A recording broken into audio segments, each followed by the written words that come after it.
د خوشحال د توري شلنګا لیوانې شه د خوشحال د توري شلنګا لیوانې شه د جمال د کچکول کړنګ لیوانې شه درخانۍ چې درته کور کې لیوانۍ شي درخانۍ چې درته کور کې لیوانۍ شي د ادم د رباب ټنګ لیوانې شه بیا پټول کلی کې سپي در پسې غاپي بیا پټول کلی کې سپي در پسې غاپي و د دې کوڅو ملنګ لیوانې شه چې اټک کې اباسین درته حیران شي چې اټک کې اباسین درته حیران شي د کابل د سین غورزنګ لیوانې شه لونګین پس مې پیغلې په جړا دي لونګین پس مې پیغلې په جړا دي چرته اوټو که لونګ لیوانې شه د خوشحال او د جمال وینه یوه ده د خوشحال او د جمال وینه یوه ده مغلو خیلو کې اورنګ لیوانې شه چا جونګړه کې ډیوه ده بله کړي چا جونګړو کې ډیوه ده بله کړي ورته ورسه پتنګ لیوانې شه راته ښکلو په خندا خندا کې ووایي راته ښکلو په خندا خندا کې ووایي توره سکاڼه یا بدرنګه لیوانې شه او مننه چې او بیا ډالرې را روانې دي وطن ته بیا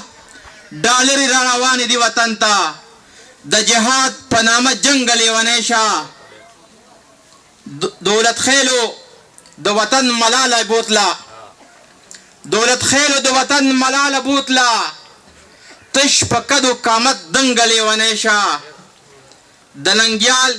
غزل ګودر کې پیغلې وایي د ننګیال غزل ګودر کې پیغلې وایي سور او تال کې پټ آهنګ لیوانې شه او بل غزل یې وایي ملک صاحب ته ډالۍ وي وایي ستر باچا خان دلته غدار چا کو خما ہوتا کو ستر باچا خان دلته غدار چا کو خما ہوتا کو ډاکټر نجیب وایا پدار چا کو خما ہوتا کو التا اورنګ سره پسنګ کې وایا سو کدریدل هلتا اورنګ سره پسنګ کې وایا سو کدریدل کوز د خوشحال بابا دستار چاکو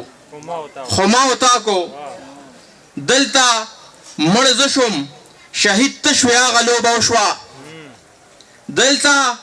مړ زشم شهید تشویا غلو بوشوا دلتا زما شهید مردار چاکو خما ہوتا کو او پریږدا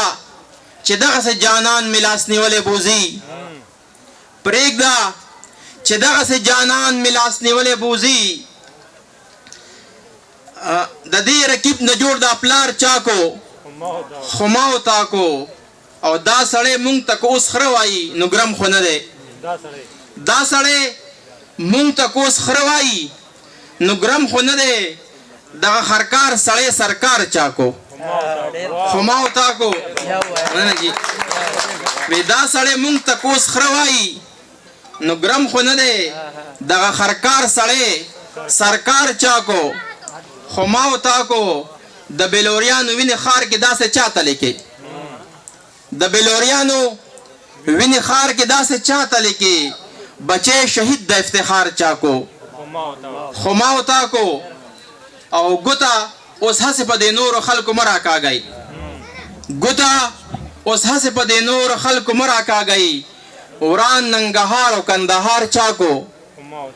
خما ہوتا کو او د دغه ګل په قتلولو کې دا لاس ته چا دی د دغه ګل په قتلولو کې دا لاس ته چا دی تالا والا دغه ګلزار چاکو خما ہوتا کو مقصد چې دغه ننګیال لکه بهلول خبرې سپینې کوي دغه ننګیال لکه بهلول خبرې سپینې کوي خو لیونو خلکو کې شمار چاکو ما ہوتا کو ډېر زیاته مننه